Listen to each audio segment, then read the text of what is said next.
வணக்கம். இன்றைக்கி நம்ம பார்க்க போகிற ஹோம் ரெமெடி என்னன்னு பார்த்தீங்கன்னா, உடல் எடை சுகர் கண்ட்ரோல் பண்ணுற மாதிரி ஒரு அருமையான ஹோம் ரெமெடி. ரொம்ப சிம்பிளாக இருக்கும்.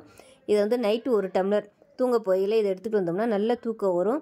உடல் எடை நல்ல கண்ட்ரோலுக்கு வரும். சுகரும் கண்ட்ரோலுக்கு வரும். பிபி, ப்ரெஷர், மூட்டு வலி, யூரிக் அமிலம் அதிகமாக இருக்கிறவங்க, இந்த மாதிரி பிரச்சனை இருக்கிறவங்க தாராளமாக இதை வந்து எடுத்துகிட்டு வந்தீங்கன்னா உங்களுக்கு அந்த பிரச்சனை சரியாகும். அது மட்டும் இல்லாமல் உடம்புல உள்ள கெட்ட கொழுப்பு வந்து குறைக்கும். வயிற்றை சுற்றி உள்ள கொழுப்பையும் நல்லா கரைச்சி எடுத்துரும். ஸோ வாங்க அந்த அருமையான ஹோம் ரெமெடி எப்படி செய்யலாங்கிறத பார்க்கலாம். இப்போ ஒரு கிளாஸ் எடுத்துக்கலாம். இதில் பார்த்தீங்கன்னா ஒரு 100 ml அளவுக்கு தண்ணி வந்து நல்லா சூடு பண்ணி வச்சுருக்கேன். அந்த தண்ணி வந்து கிளாஸில் சேர்த்துக்கலாம். இப்போ நம்ம சேர்க்க போகிறது ஆப்பிள் சைடர் வினிகர். இது வந்து எல்லா டிபார்ட்மெண்ட் ஸ்டோர்லேயுமே கிடைக்கும், ஈஸியாகவே கிடைக்கும். இது வந்து வாங்கிக்கலாம்.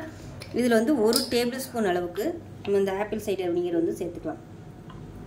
இப்போ அந்த சூடாக இருக்கிற தண்ணியில் வந்து சேர்த்துக்கலாம். இப்போ நல்லா மிக்ஸ் பண்ணி விட்டுக்கலாம். மிக்ஸ் பண்ணி விட்டுட்டு அப்படியே நம்ம குடிக்க வேண்டியது தான். இது வந்து வெறும் வயிற்றில் குடிக்கலாம். அப்படி இல்லைன்னா நைட்டு படுக்க போகும்போது குடிக்கலாம். இது மாதிரி ரெகுலராக பண்ணிட்டு வந்தோம்னா ஒரே வாரத்தில் உங்களோட உடல் எடை வந்து நல்லா குறையும். சுகரும் பார்த்திங்கன்னா நல்ல கண்ட்ரோலுக்கு வரும். இது வந்து ரெகுலராக எடுத்துகிட்டு வரும்போது இது வந்து ஆராய்ச்சி மூலமாக நிரூபிச்சிருக்காங்க. ஆப்பிள் சைடர் வினிகர் வந்து நம்ம ரெகுலராக இந்த மாதிரி ஹாட் வாட்டரில் எடுத்துகிட்டு வரும்போது உடல் எடையும் சுகரும் நல்லா கண்ட்ரோல் ஆகும். நல்ல தூக்கம் வரும், நல்ல டைஜஸ்ட் ஆகும். ஸோ கண்டிப்பாக இதை வந்து செஞ்சு பாருங்கள். செஞ்சு பார்த்துட்டு எப்படி வந்துச்சுங்கிறத சொல்லுங்கள். வீடியோ பிடிச்சிச்சுன்னா லைக் பண்ணுங்கள், கமெண்ட் பண்ணுங்கள், சேனலை சப்ஸ்கிரைப் பண்ணுங்கள், பக்கத்தில் உள்ள பெல் பட்டனையும் ப்ரெஸ் பண்ணுங்கள். நன்றி.